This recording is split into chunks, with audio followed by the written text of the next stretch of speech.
예수께서 거기서 나가사 두로와 시돈 지방으로 들어가시니 가나안 여자 하나가 그 지경에 나와서 소리질러 이르되 주 다윗의 자손이여 나를 불쌍히 여기소서 내 딸이 흉악하게 귀신 들렸나이다 하되 예수는 한 말씀도 대답하지 아니하시니 제자들이 와서 청하여 말하되 그 여자가 우리 뒤에서 소리를 지르오니 그를 보내소서.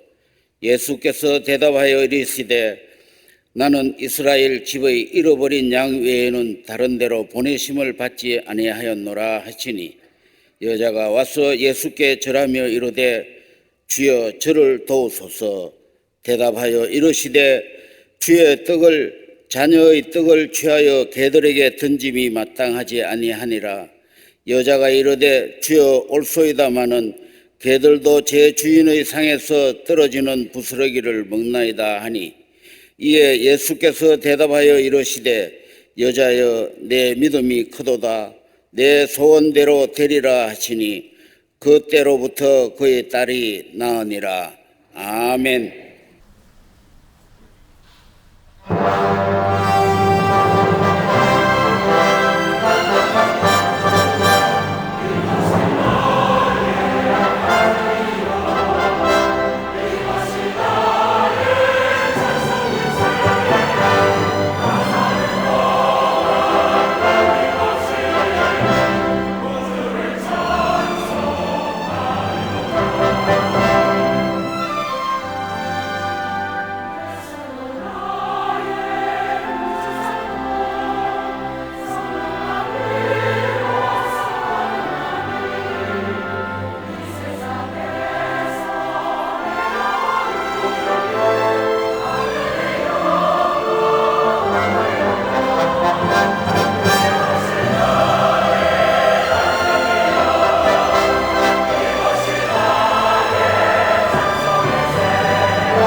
갈릴리 성가대와 오케스트라의 귀한 찬양에 감사합니다.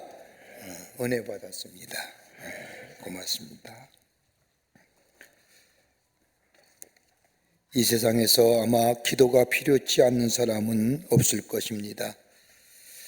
우리에게 기도가 필요하다는 것은 우리의 삶에 수많은 일들이 일어나고 있음을 말하기도 하지만 수많은 사건과 일 앞에 우리가 무기력하게 느껴지기도 하고 우리의 힘으로 도무지 감당할 수 없는 그 한계가 우리 안에 있음을 말합니다.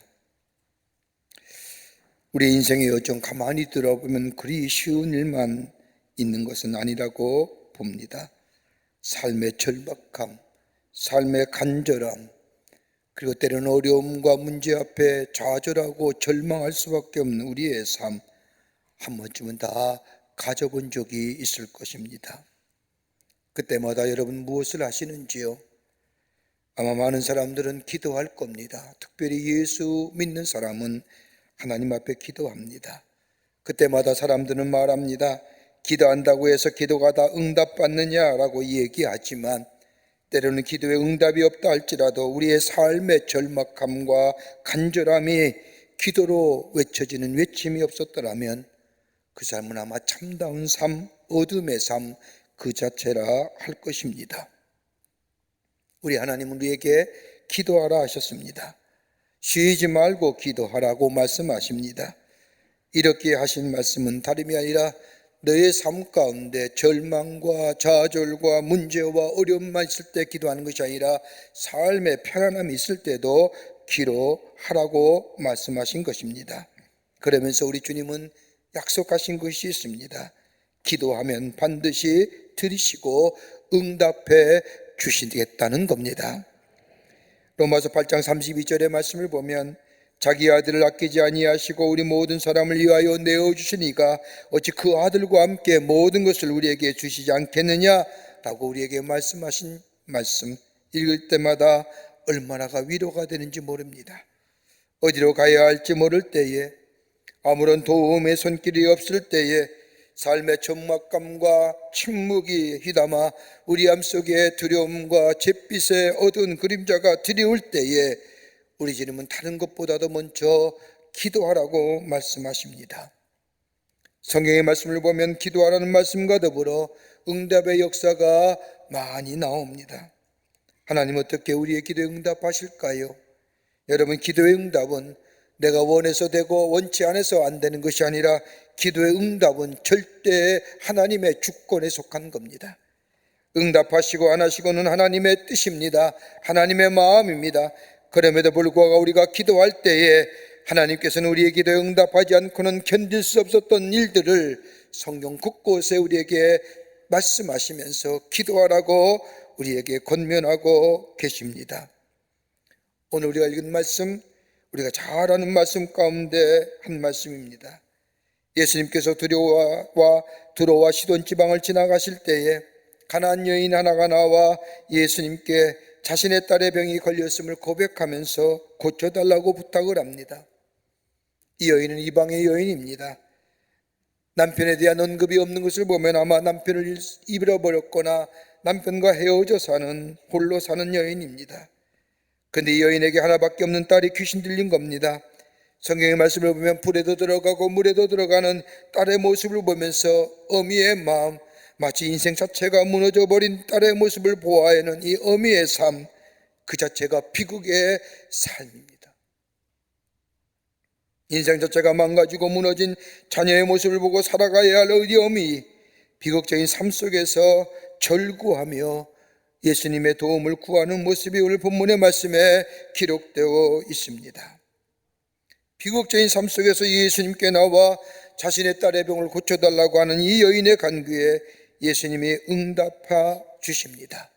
치유해 주십니다. 그런데 예수님이 이 여인의 기도에 응답하신 것은 그 여인이 불쌍하고 안타까워서 그의 간구에 응답해 준 것이 아니라 오늘 본문의 말씀을 읽어보면 다름 아닌 그녀의 믿음 때문이었습니다. 여러분, 앞장에 나오는 14장의 말씀을 보면 예수님은 제자들을 책망하시면서 믿음의 없음을 책망하시고 바리새인과 서기관들에 대하여 믿음에 관한 말씀을 하실 뿐만 아니라 그 다음 장에 나오는 17장의 말씀을 보면 동일한 사건, 동일한 내용의 기사가 나오는데 아들의 병이 걸려 아버지가 예수님을 앞에 찾아 나와 자신의 아들의 병을 고쳐달라고 말합니다. 그때도 고쳐주시면서 하신 말씀은 다름이 아니라 교훈의 내용은 믿음에 관한 말씀이십니다. 우리 주님이 기도에 응답하시는 기도, 우리 주님이 귀에 기울이시며 듣는 기도는 다름이 아니라 믿음으로 드리는 기도라는 겁니다. 어떤 믿음의 모습이었기에 예수님은 이 여인의 간구에 응답하셨을까요? 어떤 믿음을 고백했기에 예수님은 뒤돌아서서 멈추시고 그녀의 간구에 응답하셨을까요? 우리 내일부터 34회 호래산 기도회가 시작이 됩니다. 새벽을 깨우며 새벽에 하나님께서 도우시라는 믿음 가지고 하나님의 전에 올라 우리의 기도에 응답하신다는 그 약속의 말씀을 붙잡고 기도하려고 합니다. 어떤 믿음의 고백이 있어져야만이 우리의 기도에 응답하실까요?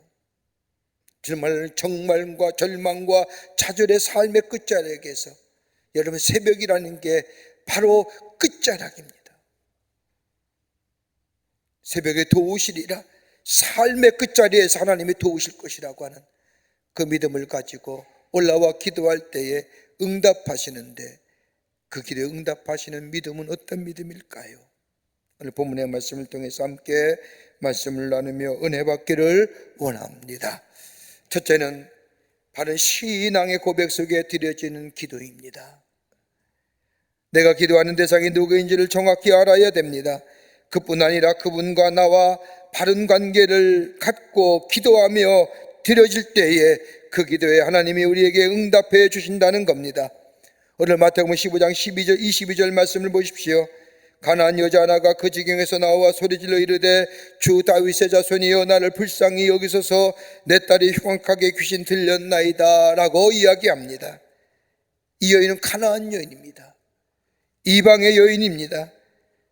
행간의 말씀을 보면 남편이 없는 것을 보면 당시의 사회적 통념으로 존재감이 없는 여인입니다. 또한 본문에 나오는 지리적인 것을 보면 아마도 먼 곳에서 예수님의 소문을 듣고 찾아온 것 같습니다. 그런데 사람들은 그녀의 이야기에 아무도 귀 기울이지 않습니다. 관심도 갖지 않습니다. 그러기 오늘 본문의 말씀을 보면 소리질러 외칩니다. 소리 높여서 예수님께 부르짖습니다. 주 다윗의 자손이요, 주 다윗의 자손이요. 예수님이 이 여인의 부르짖음을 들으셨는데 소리가 커서 외침이 들려서 멈추신 것이 아니라 그녀의 고백, 주 다윗의 자손이요. 여러분, 주 다윗의 자손이란 말은 다름이 아니라 하나님께서 보내신 이 메시아가 바로 당신입니다라고 하는 고백입니다. 또한 주라고 하는 고백은 헬라어로 큐리오스라고 말하는 이 고백 속에 당신은 나의 삶의 주인 되십니다라는 고백입니다. 내 인생의 주인이 되십니다라는 이 고백, 앞장의 말씀을 보셔도 유대인도 바리새인도 서기관도 그 누구도 고백하지 못했던 예수 그리스도의 고백, 주는 나의 주인이시요 주님이 내 삶의 모든 것 되신다고 하는 이 고백, 그것도 가난한 여인이, 이방 여인이 예수님께 고백한 겁니다. 예수님이 누구인지 어떤 분인지 정확히 알았습니다.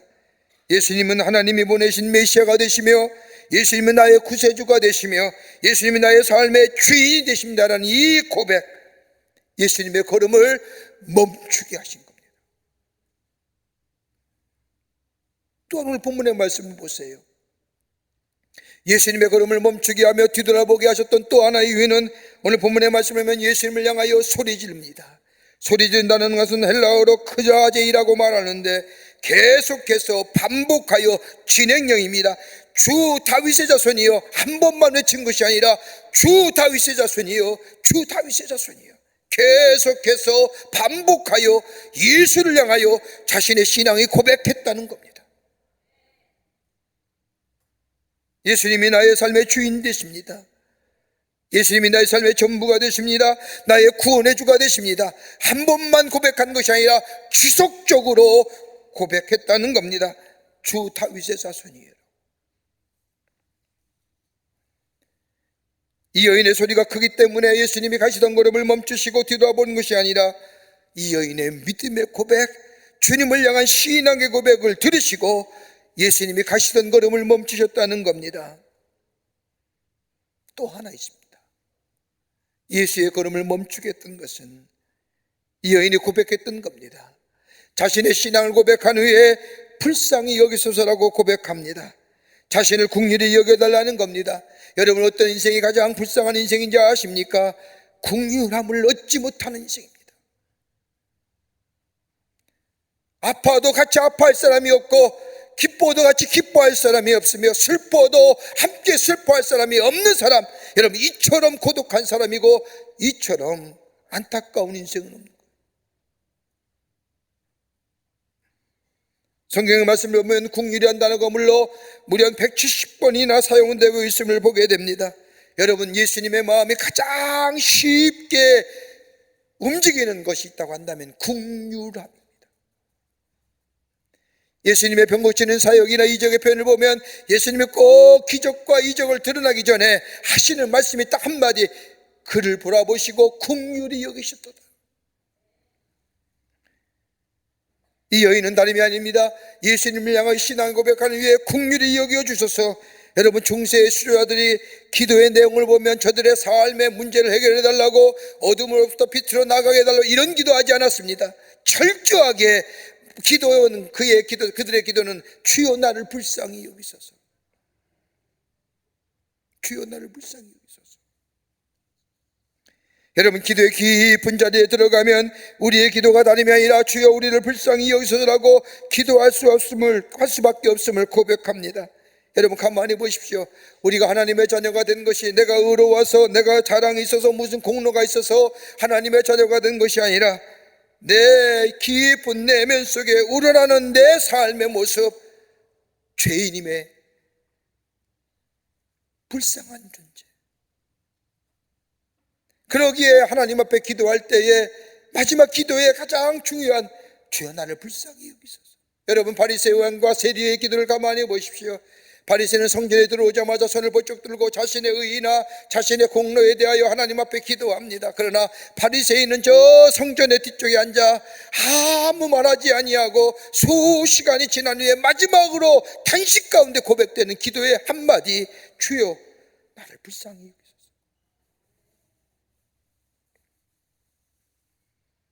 여러분, 이게 우리의 하나님과의 바른 관계예요. 구원받아야 되며 구원받을 수밖에 없는 존재이며, 나를 구원하는 이는 하나님밖에 없으시며 나의 삶의 주인은 예수님밖에 없음을, 오늘 가나안 여인은 예수님과 자신의 관계를 분명히 정립하고 고백하며 나갑니다. 주님이 나의 구세주입니다. 나의 선지자요, 나의 제사장이요, 나의 왕이 되십니다. 내 인생의 주인 되시며 나는 당신의 긍휼함을 받을 수밖에 없는 불쌍한 존재라. 그러기 예수님은 가시던 발걸음을 멈추시고 그녀의 고백에 뒤돌아보시며 저를 불러서 저의 마음의 상처, 저의 딸의 병을 고쳐주신 것을 보게 됩니다.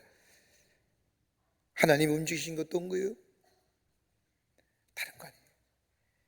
하나님 앞에 바른 신앙의 고백이 있게 될 때에 나는 주의 자녀요, 주님은 나의 주인 되시오, 나의 삶의 전부가 되시고 나의 구원의 주가 되신다고 하는 이 주님에 대한 바른 고백 속에 드려지는 기도가 있게 될 때에 그 기도에 주님은 뒤돌아보시며 걸음을 멈추시며 우리의 기도에 응답해 주시고 우리를 온전한 하나님의 사람으로 세워주시며 회복의 역사가 있게 되는 줄 믿습니다. 두 번째는 문제를 주님께 가지고 나아가는 것이 기도입니다. 기도가 무엇이냐? 내 삶의 문제 그대 주님 앞에 가지고 나아가는 것, 이게 바로 우리의 기도의 내용이라는 겁니다. 자신이 응답받기 원하는 것을 정확하게 주님께 갖고 나가야 합니다. 여러분, 기도 응답의 가장 기본적인 말씀인 야고보서 4장 3절의 말씀을 보면 구하여도 받지 못하면 정욕으로 쓰려고 잘못 구하기 때문이라고 하는 말씀이 있습니다. 하나님께서는 우리에게 기도할 제목이 많이 있음에도 불구하고 기도의 응답이 되지 않는 이유를 두 가지로 얘기합니다. 하나님께 간구하지 못해 얻지 못하고, 또 하나는 잘못 구함으로 인하여 얻지 못한다고 말씀합니다. 하나님께 간구하지 못해 얻지 못한다는 말씀은 하나님 앞에 기도할 때 내게 무엇이 이루어지는지를 원하는지를 소상하게 하나님께 아뢰라는 겁니다. 뭉그려뜨려서 우리 하나님 다 알고 계시겠지 라고 기도한 그런 내용의 기도가 아니라 소상하게 내 삶의 문제, 내 삶의 어려움, 내 삶의 사건들 있는 그대로 소상하게 하나님 앞에 아뢰라는 겁니다. 그리고 또 하나 있다고 한다면 내 이기적인 욕심과 내 이기적인 욕망에 의하여 구하지 말라는 거예요. 오늘 본문 말씀을 보세요. 가나안 여인이 예수님께 자신의 신앙을 고백한 후에 주여 긍휼히 여겨주시라고 간구한 후에 그 다음에 나오는 얘기를 보십시오. 이 가나안 여인이 예수님께 그대로 자신의 문제를 소상하게 아뢰입니다. 나를 불쌍히 여기소서. 내 딸이 흉악하게 귀신 들렸나이다. 여러분, 본래 기도는 이렇게 하는 거 아니죠? 이 여인의 기도는 나를 불쌍히 여기소가 아니라 예수님 내 딸을 불쌍히 여기셔서 내 딸이 흉악한 귀신이 들렸습니다. 이게 바른 기도일 겁니다. 그런데 이 여인은 어떻게 해요? 나를 불쌍히 여기셔서 내 딸이 흉악하게 귀신 들렸습니다. 가나안 여인은 딸의 문제가 자신의 문제로 삼았습니다. 사랑하는 딸 하나밖에 없는 딸의 문제, 나의 문제라고 생각했습니다. 딸의 아픔이 곧 나의 아픔이요, 딸의 절망과 좌절이 곧 나의 절망과 좌절이요, 딸의 희망 잃어버림이 나의 희망 잃어버림이요, 즉 딸의 문제를 자신의 문제와 동일시했다는 겁니다. 딸의 아픔을 나의 아픔으로 여겼다는 겁니다. 그리고 뭐예요? 내 딸이 귀신 들렸습니다. 여러분, 이렇게 외친 겁니다. 여러분, 자신의 딸의 문제를 많은 사람에게 이야기할 사람이 얼마나 될까요? 되도록이면 감추고 싶고 때는 가리고 싶은 것이 자신의 문제일 터인데, 이 가나안 여인은 수많은 사람 앞에 예수님 내 딸이 병 걸렸습니다. 저 물에도 들어가고 불에도 들어갑니다. 저는 도무지 감당이 안 됩니다.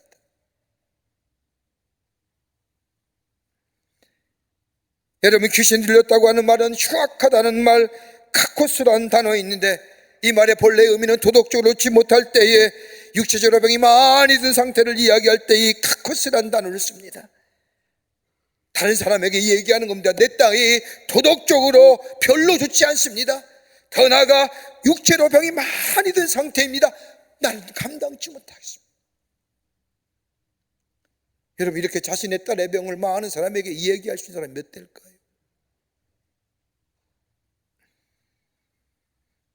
자신의 집의 문제를 처참하게 공개하는 겁니다. 많은 사람이 다 듣는데도 다 공개해버렸습니다. 자신의 문제를 하나님 앞에 가져온 겁니다. 주 앞에 가져온 겁니다. 여러분, 그 뒤에 나오는 마태복음 17장의 말씀도 동일한 사건과 동일한 내용의 이야기가 나오죠. 아들이 병 걸렸습니다. 견디다 못해 아버지가 이 아들을 데리고 예수님께 나와 병 고쳐달라고 이야기합니다. 그러면서 15절 말씀을 보면, 마태복음 17장 15절의 말씀을 보면 자신의 아들의 문제를 정확하게 예수님 앞에 얘기합니다. 주여, 내 아들 불쌍히 여겨주소서.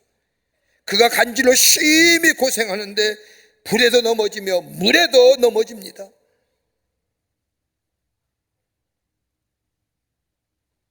만천하에 공개한 거예요.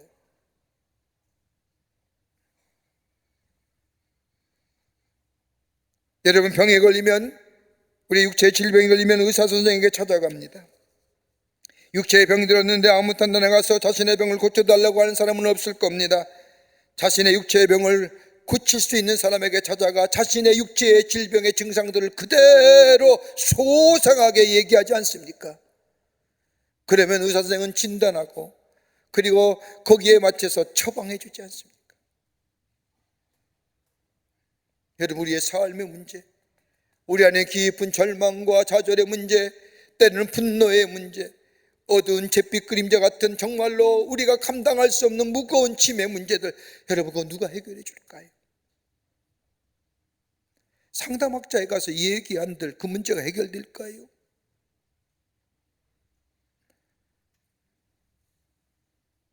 우리의 문제를 해결해 주실 수 있는, 우리의 영혼의 문제, 우리의 삶의 문제, 누구도 밝히기 싫지 않은, 옳지 않은 아픔의 문제, 주님 앞에 갖고 나와 주님 앞에 아뢰기만 하면 우리 주님은 그 문제를 해결해 주실 뿐만 아니라 온전한 치유의 역사가 일어나게 됩니다.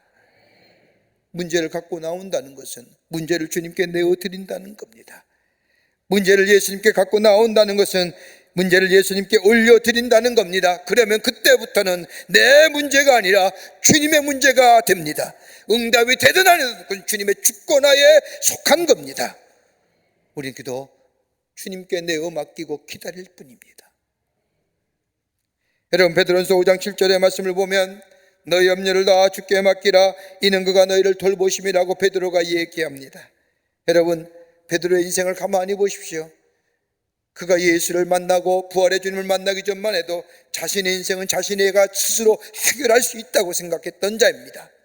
예수를 따르는 것도 자신의 의지와 노력을 가지고 예수를 따랐습니다. 또 다른 욕망이 그의 마음속에 꿈틀거렸지만 그러나 그거 내면에 숨기고 예수를 따라갑니다. 자신의 삶의 문제 얼마든지 해결할 수 있다고 생각했던 사람, 이 정도의 문제는 능히 해결할 수 있어, 인생의 이 정도의 짐 내가 얼마든지 질 수 있어, 내가 능력이 있다고 생각했던 이 베드로 어느 순간에 무너져요. 예수님이 신문 받을 때에 한 비자가 이 베드로를 향하여 너도 저를 따르자는 사람이 아니냐고 묻되 아니요 부정하다가 나중에 예수님을 향하여 저주하지 않습니까? 난 할 수 있는 사람이야. 내 문제는 내가 해결할 수 있어. 난 능히 그런 능력이 있어. 인생의 짐 얼마든지 버겁더라도 난 칠 수 있어 라고 했던 이 베드로, 한순간에 무너져 저 바닷가에 낙향하지요. 그리고 부활의 주님을 만납니다. 회복이 되지요. 치유되지요. 그러니 그는 복음을 전하면서 자신의 인생을 뒤돌아보며 하는 얘기입니다. 너희의 짐을 다 주께 맡겨라. 이는 그가 너희를 돌보심이니라. 내가 해결하지 말고 내가 붙들고 있지 말며 내가 몸부림치지 말며 주님께 올려드리라는 겁니다. 주님 앞에 문제를 내어놓으라는 겁니다. 그러면 주께서 돌보아 주신다는 겁니다. 내 능력을 하지 말라는 거예요. 주께 내오는 순간 내 문제가 아니라 주의 문제가 되는 거예요. 우리가 잘 알듯이 4세기에 모니카라고 하는 여인, 아들로 인하여 고생한 여인이지요. 아들은 자신과는 다르게 다른 종교를 믿었고 이방 여인을 만나 자녀를 낳은 방탕한 생활을 보내고 있었습니다. 그 아들을 바라볼 때마다 기도하는데 눈물이 마르지 않습니다. 바르게 살도록 하나님 앞에서 행복하게 살도록 기도하는데 도무지 응답이 되질 않습니다. 오랜 시간을 기도해도 응답이 없었습니다. 목사님을 찾아갑니다. 목사님, 우리 아들 좀 찾아가서 권면하시어 돌아오게 해주십시오라고 부탁을 합니다. 목사님이 가만히 모니카의 여인의 말을 듣는 순간 이야기합니다. 만나보았지요. 다 저도 해봤고 권면도 해왔습니다. 근데 당신의 아들은 구제불능입니다. 이야기를 듣는 순간 그 어머니는 그 자리에 앉아서 한없이 목 놓아 얹습니다. 어머니가 우는 모습을 바라보던 이 목사님이 이런 말을 합니다. 어머니, 편안하게 돌아가세요. 이토록 눈물로 기도하는 사람의 아들은 결코 망하지 않습니다. 하나님께서 하실 겁니다. 모니카는 이 목사님의 말씀을 하나님의 말씀으로 듣습니다. 그리고 낙심하지 않습니다. 그리고 무려 몇 년을 더 기도해요? 14년 기도합니다. 그때 그가 돌아오지 않습니까? 그가 이름이 어거스틴이 되고 그 앞에 뭐가 들어가요? 세인트, 성 어거스틴이 변하여 하나님의 사람으로 위대한 하나님의 복음을 전하는 신학자로 쓰임받은 것을 보게 됩니다. 내가 내 문제 붙잡고 노력하고 애쓰고 하는 것이 아니라 주님 앞에 그것을 가지고 소상하게 다 아뢰게 될 때에 그 속에 주님이 그 문제를 받으시고 그 문제를 가지시고 해결해 주실 뿐만 아니라 우리 안에 새로운 하나님의 역사를 허락해 주시는 놀라운 은혜가 있게 되는 줄 믿습니다. 끝으로 기도의 자리를 떠나지 말라는 겁니다. 어떤 일이 있어도 기도의 자리를 떠나지 마세요. 주님께 기도하면서 응답되지 않아 낙심되어 포기되어 기도의 자리를 떠나는 것, 우리 주변에서 종종 봅니다. 기도하면 뭐하냐? 응답도 없는 걸. 기도하면 뭐하냐? 점점점 힘들어지는 걸. 마치 기도에 응답이 없는 것처럼 생각하여 낙심하며 포기하며 기도의 자리를 떠날 뿐만 아니라 믿음의 자리를 떠나는 사람이 종종 있음을 봅니다. 그러지 말라는 겁니다. 오늘 본문 말씀을 보십시오. 이 여인은 기도의 자리를 떠나지 않았습니다. 많은 장애물과 많은 방해 요소가 있었지만 그때마다 더욱더 소리질러 주님 앞에 나아갔습니다. 여러분 본문의 말씀을 보십시오. 가나안 여인은 얼마든지 그 자리를 떠날 수 있었습니다. 이유가 충분했습니다. 오늘 본문의 말씀을 보면 그렇게 예수님을 향하여 소리질렀는데 예수님은 꿈쩍도 하지 않습니다.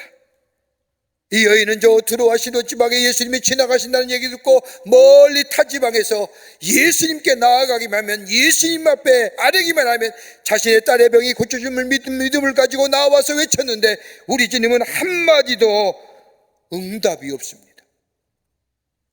뭐라도 말씀하면 좋을 터인데, 뭐라고 이야기하면 좋을 터인데, 그러기 마태복음 15장 23절의 말씀을 보면 예수님은 한 말씀도 대답하지 아니하시더라. 꿈쩍도 안 하시는 겁니다. 여러분 어느 때 우리의 기도의 자리를 떠나게 됩니까? 우리가 아무리 기도했는데 마치 이제는 주님을 잡고 쥐푸라기 같은 심정으로 하나님 앞에 기도했는데 응답도 없고, 아니 응답이 없어도 괜찮은데 뭐라고 한마디라도 해주면 좋은데 침묵하고 계시는 예수님. 여러분 그래서 기도하기를 접고 믿음의 자리를 떠나며 기도의 자리를 떠나지 않습니까? 이 여인은 그렇지 않았다는 겁니다.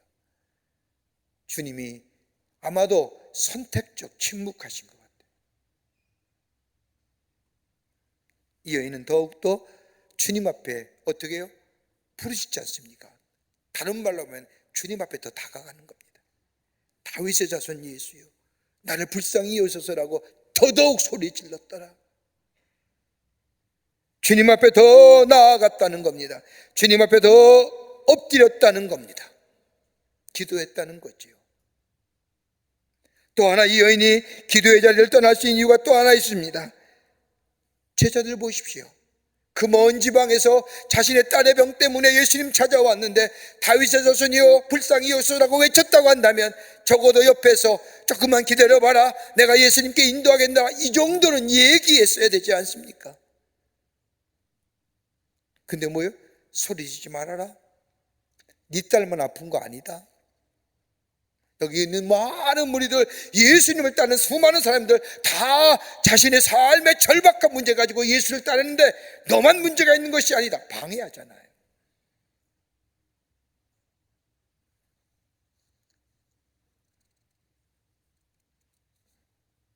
잠잠하라고 얘기합니다.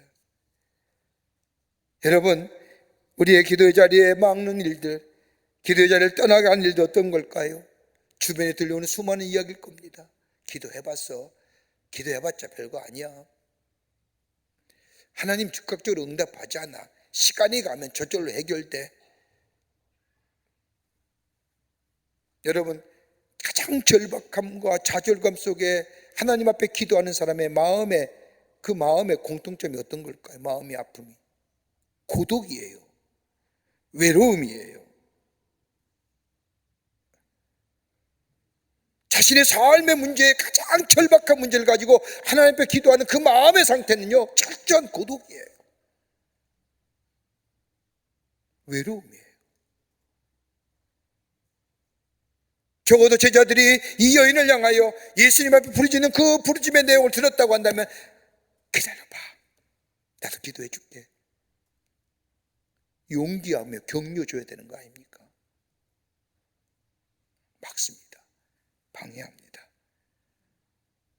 여인을 위한 중보가 없습니다. 그렇게 어쩌면 떠날 수밖에 없는 자리지요. 그런데 여인은 주님 앞에 더 다가가는 거예요.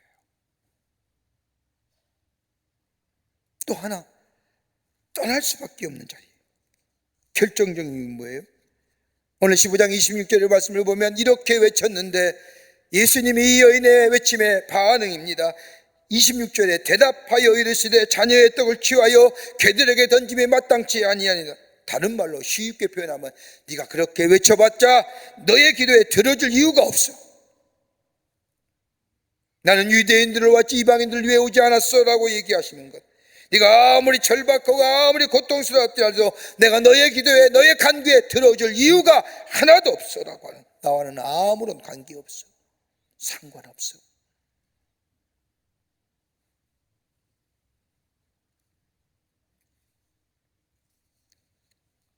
그럼에도 불구하고 이 여인은 이 예수님의 말씀에 뭐라고 대답해요? 그 자리에 물러서지 않고 더 다가가지 않습니까? 예, 맞습니다 주님. 개들도 주인의 밥상에서 떨어지는 부스러기를 먹습니다. 더 다가가 주의 은혜를 구하는 거예요. 은혜를 받기를 원하는 거예요.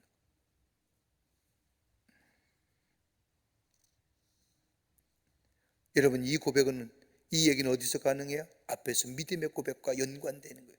주님이 나의 삶의 주인 되십니다. 구원자 되십니다. 절대 주권은 하나님께 있습니다. 이 고백과 연관되어 있는 고백에, 그러기에 그 자리를 떠날 수 없습니다.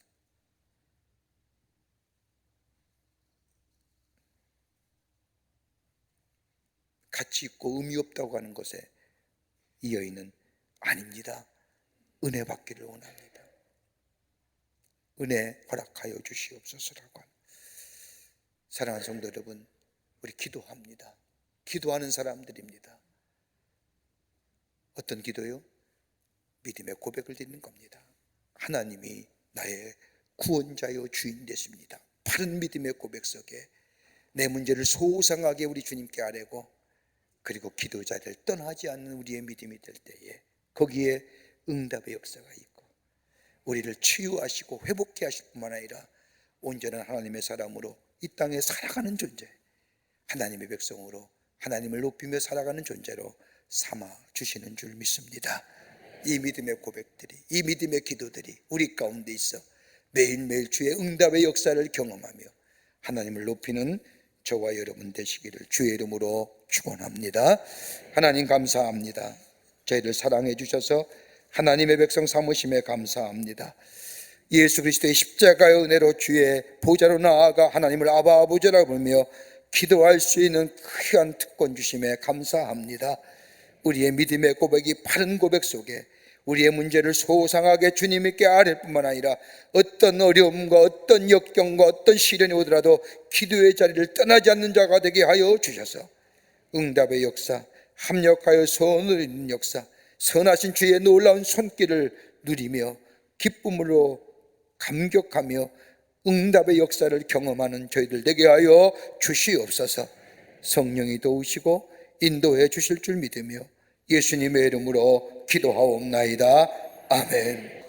지금은 우리 주 예수 그리스도의 크신 은혜와 하나님 아버지의 한량없는 사랑하심과 우리 안에 내재하시며 역사하시는 성령님의 놀라운 능력의 역사가 주 앞에 예배하며 기도의 자리에 나아가 기도의 응답을 통하여 새로운 하나님의 역사와 하나님의 놀라운 은총을 새롭게 경험하며 저 땅에 나아가 증거하기로 결단하며 성전에 물러서는 우리 모든 사랑하는 광림의 권속들과 영상을 통하여 이 예배에 참여한 모든 이들 위해 주께서 지금으로부터 영원토록 함께 하시기를 간절히 축원하옵나이다. 아멘. 좋으신 하나님, 좋으신 하나님, 참